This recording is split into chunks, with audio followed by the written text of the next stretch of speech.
Assalamualaikum warahmatullahi wabarakatuh, sahabat-sahabat iman, dompet duafa, dimanapun Anda berada. Ada sebuah dialog yang pernah terjadi antara Rasulullah SAW dengan Aisyah radhiyallahu anha ketika mereka baru saja membagikan banyak daging yang mereka sembelih. Lalu kemudian Rasulullah bertanya, "Ya Aisyah, apa yang tersisa untuk kita? Yang tersisa hanya panggang, hanya paha ini ya Rasulullah SAW." Rasulullah kemudian tersenyum kepada ibunda Aisyah dan berkata, "Justru sejatinya yang kita berikan itulah yang tersisa untuk kita dan akan kita temui kembali nanti di akhirat, wahai Aisyah. Adapun paha ini, sesungguhnya inilah yang akan menjadi sesuatu yang terbuang." Dialog itu adalah dialog seorang suami yang memberikan pencerahan luar biasa kepada istrinya dan kepada kita selaku umatnya.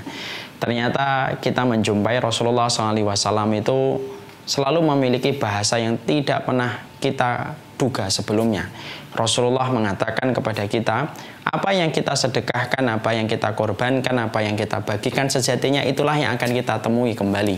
Karena sejatinya ketika seorang manusia menitipkan hartanya kepada Allah dalam bentuk daging korban, dalam bentuk makanan, lauk pauk yang dia berikan kepada saudara-saudara yang membutuhkan, pada saat itu dia telah menitipkan kepada zat yang tidak pernah menyia-nyiakan titipan, dan Allah selalu menumbuh suburkan setiap apa yang kita titipkan di tangannya. Inilah yang menjadikan Syakik Al-Baghi itu kemudian berkata bahwasanya aku menjumpai dalam surat An-Nahl yaitu 96, ma indakum yanfad wa ma indallahi bakin. Apapun yang kita simpan pasti akan hilang. Apapun yang kita titipkan di sisi Allah, itulah yang akan selalu ada. Coba kalau kita perhatikan firman ini dan kita tadaburi dengan refleksi jiwa kita. Apapun yang kita simpan itu sejatinya pasti akan hilang. Entah itu kita jual, entah akan berkurang nilainya, entah akan rusak, entah akan dimaling, atau yang paling parah, atau yang paling terakhir, yaitu adalah kita akan meninggalkan itu yang kita simpan untuk kita wariskan kepada anak cucu kita. Nah, inilah yang menjadikan akhirnya kita mengetahui cara terbaik untuk menjaga harta kita adalah menitipkan kepada Allah Subhanahu wa taala pada jalan-jalan yang Allah ridhai dan Allah cintai. Dan itulah yang kita harusnya miliki dengan kita berbagi. Misi orang yang beriman itu adalah berbagi. Karena dengan kita berbagi kepada orang yang lemah, kepada orang yang fakir, sejatinya kita ini telah memenangkan agama Allah. Karena memenangkan agama Allah tidak selalu identik dengan pedang, tidak selalu identik dengan panah, tidak selalu identik dengan tombak. Memang betul itu bisa memenangkan agama Allah. Tapi salah satu cara untuk memenangkan agama Allah itu adalah memperhatikan orang-orang fakir miskin untuk kita kenyangkan dan perutnya. Karena doa-doa mereka itu terdengar oleh Allah.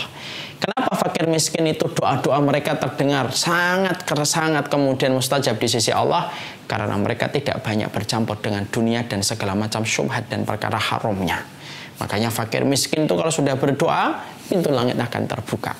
Dan ketika kita memperhatikan fakir miskin itu, maka agama ini akan cepat dimenangkan oleh Allah dan diberikan kejayaan ketika kita memperhatikan orang fakir miskin di antara kita.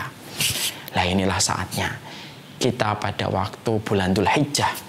Bulan Dzulhijjah itu prime time-nya para perindu surga untuk menambah bekalnya dia ke surga.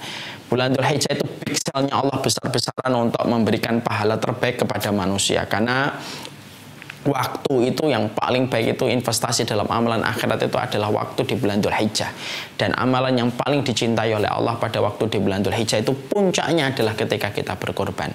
Makanya sampai Rasulullah Shallallahu Alaihi Wasallam beliau bersabda dalam salah satu hadis, sama amila adamiyun ahabba ilallah illa min ihraqid dam wa innaha la ta'ti yaumal qiyamati bi quruniha wa asyariha wa inna dama yaqa indallahi qabla yaqa ala wajhil ardi. Rasulullah SAW bersabda, sesungguhnya tidak ada amalan yang paling Allah cintai ketika pada waktu hari-hari awal di bulan Dzulhijjah kecuali adalah amal ketika mengalirkan darah hewan korban.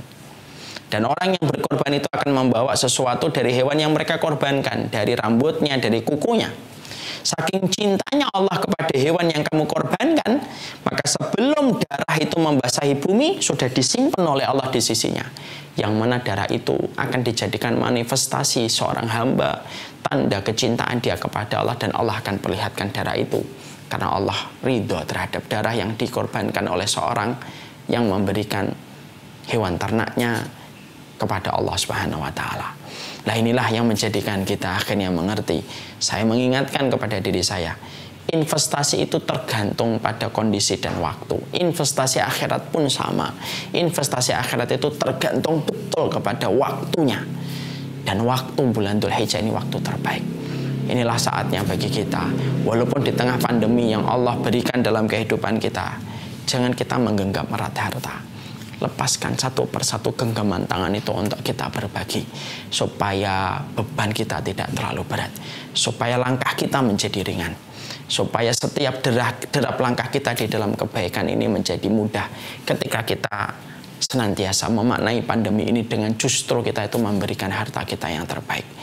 Orang yang berkorban ketika dalam kondisi lapang, ketika neraca ekonomi membaik dan maju kemana-mana, ketika geliat ekonomi itu luar biasa, maka pahalanya tidak akan sama dengan pahala besar dengan orang yang sedekah ketika dalam kondisi sulit dan ketika dia sedang ingin-inginnya menggenggam hartanya. Oleh karenanya, saya mengajak kepada antum semuanya ketika ingin berkorban, salah satu di antara opsi dan pilihan kita bersama dengan Dompet Duafa, dan semoga rekan-rekan kita, saudara-saudara kita di Dompet Duafa selalu dikuatkan untuk tidak pernah bosan menebarkan manfaat dalam kehidupan umat manusia.